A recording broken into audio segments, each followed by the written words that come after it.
जय हिंद दोस्तों। तुर्की की मीडिया में हड़कंप मच चुकी है। इस समय बातें हो रही हैं कि भारत साइप्रस और ग्रीस के अंदर ब्रह्मोस मिसाइल्स की डिप्लॉयमेंट कर रहा है और ग्रीस के साथ भारत का डील हो चुका है। ऐसी बातें तुर्की की मीडिया में इस समय हो रही है और डर इस लेवल का है कि तुर्की इस समय यह कह रहा है कि तुर्की के पास इस समय कोई एयर डिफेंस सिस्टम नहीं है जो भारत के सर्वश्रेष्ठ ब्रह्मोस मिसाइल सिस्टम्स को इंटरसेप्ट कर पाए। अब ये उस टाइम पे होता है जब साइप्रस के प्रेसिडेंट 3 दिन तक भारत में थे, मोदी जी से मिले, बहुत सारे एग्रीमेंट्स भी साइन हुए और 10 साल का एक डिफेंस फ्रेमवर्क भी साइन हुआ भारत और साइप्रस के बीच में। लेकिन ये तो साइप्रस के साथ डील है, लेकिन ग्रीस के साथ भी हमारा कुछ ही महीने पहले एक ऐसा ही कुछ डील साइन हुआ था जहां पे ग्रीस के साथ भी हम डिफेंस कोऑपरेशन कर रहे हैं और भारत, साइप्रस और ग्रीस मिलके मेडिटेरेनियन सी के अंदर तुर्की के लिए एक बहुत बड़ा खतरा बन सकते हैं। ऐसा इस समय तुर्की मीडिया के अंदर एक नैरेटिव चल रहा है। तुर्की और भारत के रिलेशंस इतने अच्छे नहीं रहे हैं। ऑपरेशन सिंदूर के दौरान तुर्की ने पाकिस्तान को डायरेक्ट सपोर्ट किया। तुर्की के जो इंजीनियर्स थे वो पाकिस्तान के अंदर थे। रिपोर्ट्स के अनुसार तुर्की के कुछ इंजीनियर्स तो मारे भी गए थे भारत के स्ट्राइक के अंदर। एर्दोगान ने बेफालतू में भारत के साथ पंगा ले लिया था ऑपरेशन सिंदूर के दौरान और उसके बाद से तुर्की और भारत के रिलेशंस अच्छे नहीं है। भारत के जो टूरिस्ट हैं ऑलमोस्ट 30 से 40% कम हो चुके हैं तुर्की के अंदर जाने वाले और तुर्की को इससे इकोनॉमिकली भी बिलियंस ऑफ डॉलर्स का नुकसान भी हुआ। लेकिन पिछले कुछ दिनों में तुर्की और भारत के बीच में जो रिलेशंस हैं उसको सुधारने की कोशिश एर्दोगान कर रहा था। दाऊद इब्राहिम का खास आदमी सलीम डोला को तुर्की ने इंटरपोल को हैंडओवर किया और सीधा भारत को लाया गया उसके द्वारा। उस टाइम पे ऐसे अनुमान लगाया जा रहा था उस टाइम पे कि भारत को दुबई के रास्ते से सलीम डोला को लेके आना पड़ेगा क्योंकि तुर्की और भारत के रिश्ते अच्छे नहीं है। ऐसा हमारी सरकार के अंदर अंडरस्टैंडिंग थी, लेकिन तुर्की ने सबको चौंका दिया सलीम डोला को भारत के पास सौंप के। और अब खबर ये आ रही है कि एक और क्रिमिनल, नवप्रीत सिंह नाम का एक क्रिमिनल जो पंजाब का एक बहुत बड़ा नारकोटिक्स रिलेटेड क्रिमिनल माना जाता है, और मोहम्मद सतराज जो मध्य प्रदेश का एक और क्रिमिनल है जो बहुत सारे केसेस में उसके ऊपर एलिगेशंस हैं। इन दो क्रिमिनल्स को तुर्की से भारत लाया जाने वाला है बहुत जल्दी। जी हाँ, इस टाइम पे तुर्की भारत के साथ अचानक इतना कोऑपरेशन क्यों कर रहा है जब तुर्की खुद भारत के खिलाफ ऑपरेशन सिंदूर में लड़ाई कर रहा था पाकिस्तान के साथ। दरअसल बात यह है कि जैसे ही भारत और ग्रीस के बीच में डिफेंस फ्रेमवर्क अनाउंस हुआ, भारत और साइप्रस के बीच में डिफेंस फ्रेमवर्क अनाउंस हुआ, तुर्की को यह बात समझ गया कि भारत अगर ब्रह्मोस मिसाइल्स को इन देशों में डिप्लॉय करता है तो तुर्की के पास इस समय कोई भी उसका तोड़ नहीं है, क्योंकि ये जो ब्रह्मोस मिसाइल्स हैं इनको तुर्की के पास वो क्षमता ही नहीं है उनको इंटरसेप्ट करने के लिए। इसलिए एर्दोगान इस समय भारत के साथ रिलेशंस इंप्रूव करने के लिए बैठा हुआ है। तुर्की के डर का एक और कारण यह भी है कि इजराइल ने तुर्की को अपना नया टारगेट बना लिया है ईरान के बाद में। ऐसा तुर्की के फॉरेन मिनिस्टर ने हाल ही में कहा था और तुर्की जो है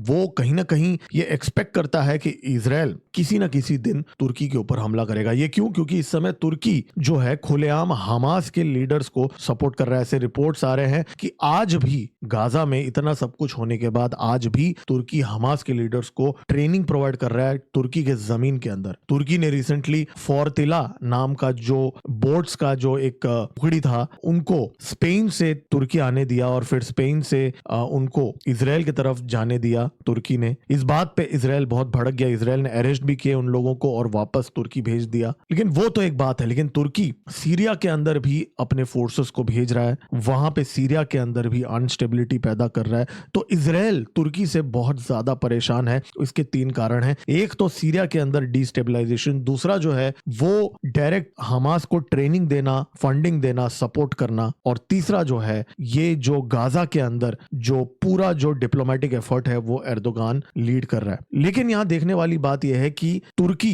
और इजराइल के बीच में रिलेशंस इतने भी खराब नहीं है जितना एर्दोगान दिखाने की कोशिश करता है। हालांकि एर्दोगान ने अब ये तक कह दिया इस हफ्ते के पूरे दुनिया के जो मुसलमान हैं वो बद्दुआ देंगे नेतन्याहू और इजराइल को। बातें वो बड़ी बड़ी करता है एर्दोगान, लेकिन यही इस्लामिक वर्ल्ड का रखवाला बनने की भी कोशिश तो एर्दोगान ही करता है ना। तो जब वो खुद बोलता है मैं खलीफा हूं इस्लाम का, तो फिर वो करता क्यों कुछ नहीं है इजराइल के खिलाफ? ये प्रश्न बहुत सारे विशेषज्ञ पूछते हैं और इसका जवाब यही है कि तुर्की के पास वो लेवल का टेक्नोलॉजी इस समय नहीं है इजराइल को ठोकने के लिए। लेकिन तुर्की का एक और कारण भी ये भी है कि वो इजराइल से पंगे इसलिए नहीं ले रहा है क्योंकि तुर्की अमेरिकन वेपन्स पे बहुत ज्यादा निर्भर है। तुर्की का F-35 प्रोग्राम के अंदर उसको बेदखल कर दिया था S-400 रखने की वजह से, और अमेरिका के ऊपर बहुत ज्यादा वो निर्भर है स्पेयर पार्ट्स और पूरे तुर्की के जो आमदन एम्युनिशन। तुर्की नेटो का मेंबर भी है, वो चीजों को और ज्यादा कॉम्प्लिकेट कर देता है। तो एर्दोगन चाहे बातें कितनी भी बड़ी बड़ी करे, लेकिन उसके हाथ और पैर दोनों बंधे हुए हैं। गाजा को लेकर जितना ज्यादा रेथोरिक एर्दोगन ने किया है पिछले 3 साल में शायद ही किसी देश ने किया होगा, लेकिन आज भी उसने लिटरली कुछ भी नहीं किया इजराइल के खिलाफ। जो कुछ भी किया, ईरान हजारों किलोमीटर दूर एक शिया देश होके एक सुन्नी गाजा और हमास को सपोर्ट किया, लेकिन एक सुन्नी तुर्की ने आज तक कभी भी डायरेक्टली एक सुन्नी हमास और गाजा को डायरेक्टली इजराइल के खिलाफ सपोर्ट नहीं किया। ट्रेनिंग जरूर प्रोवाइड किया, फंडिंग जरूर प्रोवाइड किया है, डिप्लोमेटिक सपोर्ट जरूर प्रोवाइड किया है। तो कहीं ना कहीं ये चीज हमें दिखाता है कि तुर्की एक डरा हुआ देश है, वो डायरेक्टली किसी भी कॉन्फ्लिक्ट में इन्वॉल्व नहीं होना चाहता। जो देश उसके खुद के रीजन के पास इन्वॉल्व नहीं होना चाहता किसी कॉन्फ्लिक्ट में, वो भारत के साथ पंगे लेगा, ये तो उसकी प्रोबेबिलिटी कम ही लगती है। तो इनडायरेक्टली पाकिस्तान को हथियार सप्लाई करके तुर्की ये कोशिशें जरूर करेगा, लेकिन तुर्की को अब ये बात समझ में आ गया है कि भारत भी वही गेम तुर्की के साथ खेल सकता है, और वही गेम भारत खेल भी रहा है ग्रीस और साइप्रस को खुलेआम डिफेंस रिलेटेड सपोर्ट देके। हालांकि भारत के डील्स अभी साइन नहीं हुए हैं, सिर्फ ये फ्रेमवर्क का साइन होना और ये जो बातें होना कि ये डील्स होंगी, इन्हीं खबरों ने तुर्की के अंदर हड़बड़ाहट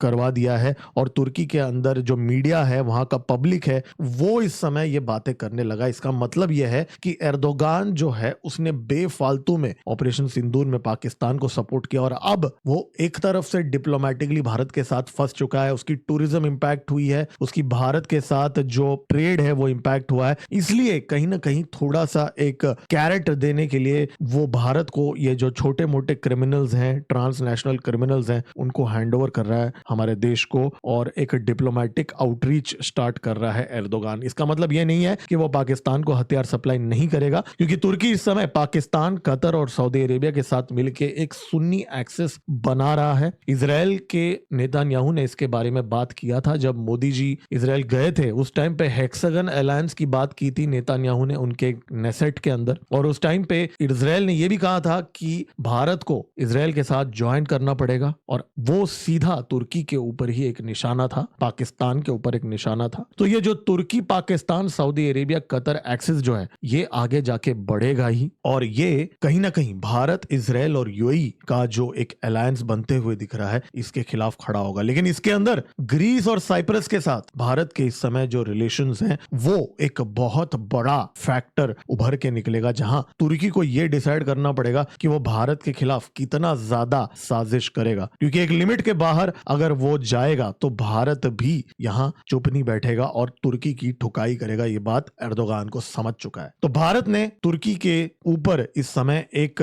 प्रहार कर दिया है, और वो प्रहार उसके पड़ोसियों के द्वारा किया है। दोस्तों, इस बात पे लाइक का बटन दबा दीजिए। आपके लाइक के बटन दबाने से ये वीडियो का रीच बढ़ जाएगा और ज्यादा लोगों तक ये वीडियो पहुंचेगा। और सब्सक्राइब का बटन दबा दीजिए, क्योंकि इस चैनल में हम जियो पॉलिटिक्स और नेशनल सिक्योरिटी से रिलेटेड बातें करते हैं और डिस्कशंस करते हैं। और कमेंट करके बताइए कि क्या आपको लगता है तुर्की अपना जो फॉरेन पॉलिसी है भारत को लेके, उसको मॉडिफाई करेगा, या वो पाकिस्तान को ऐसे ही सप्लाई करते रहेगा, क्योंकि तुर्की की जड़ें जो हैं वो अब बांग्लादेश के अंदर भी एक्सपैंड हो रही हैं। आप अपना ओपिनियन बताइए। तुरंत मिलते हैं अगले वीडियो में। मेरा नाम है गिरीश और आप देख रहे हैं जियो पॉलिटिक्स। जय हिंद, भारत माता की जय।